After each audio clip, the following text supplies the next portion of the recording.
Biochemic के student थे हैदराबाद के बायोकेमिकल के स्टूडेंट में, जब बायोकेमिकल के स्टूडेंट ने हैदराबाद में अपनी पढ़ाई पूरी करी तो हैदराबाद के मेयर को एक चिंता हुई कि हमारे यहाँ जो सीवर की पाइपलाइन है, वो सीवर की जो पाइपलाइन है बहुत ज़्यादा होती है, उससे मटेरियल जो है वो एवरीडे बहुत ज़्यादा प्रोड्यूस होता है।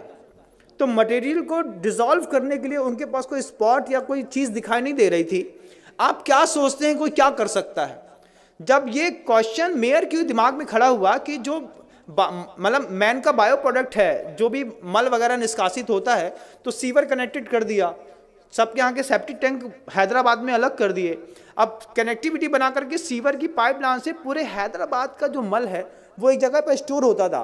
तो उसको ख़त्म करने के लिए क्या दिमाग कोई चलाएगा? तो बायोकेमिकल के स्टूडेंट ने उसमें लिक्विड क्लोरीन डाल करके उस पीले को वाइट कर दिया, और पीले को वाइट करने के बाद उसमें से उसकी स्मेल गायब कर दी।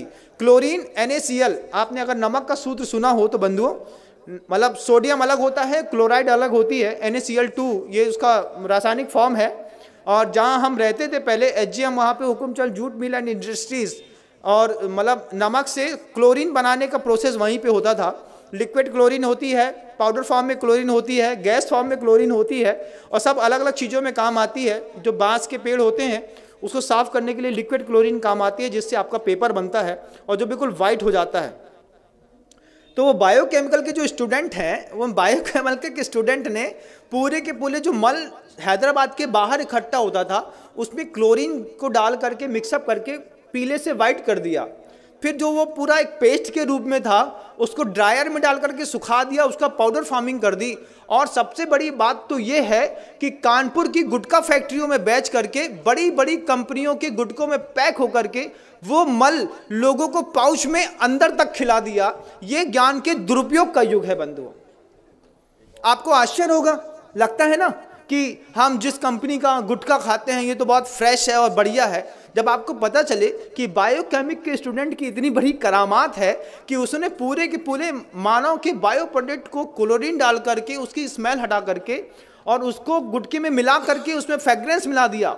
फ्रेग्रेंस का कारोबार कितना बड़ा है कभी आप सोच भी नहीं सकते, कुछ नहीं सोच सकते। और आपको तो खुलते ही साथ ही खुशबू आती है, एक तेज स्मेल। आप किसी भी कंपनी के गुटके को 5 मिनट के लिए एक पानी में डाल दीजिए, थोड़ी देर उसको हाथ से मसल के देखिए, फिर आपको पता चलेगा, जब इसकी स्मेल हट जाएगी फिर उसको खा के देखिए, तब पता चलेगा कि हम अपने मुंह में क्या खाते हैं।